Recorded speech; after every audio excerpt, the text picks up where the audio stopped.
क्या आप जानते हैं कि अमेरिका के एक हीरो का भाई 20 साल बाद serial किलर बन गया?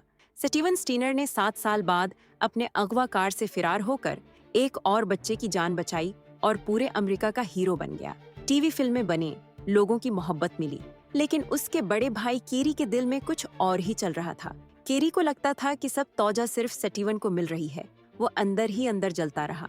20 साल बाद केरी योसेमाइट नेशनल पार्क में मेंटेनेंस वर्कर था। यहीं उसने मंसूबाबंद तरीके से सियाहों का कत्ल शुरू किया।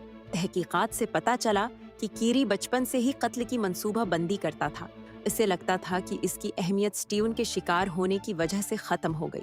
ये केस दिखाता है कि सदमा पूरे खानदान को कैसे तबाह कर देता है। एक भाई हीरो बना, दूसरा कातिल।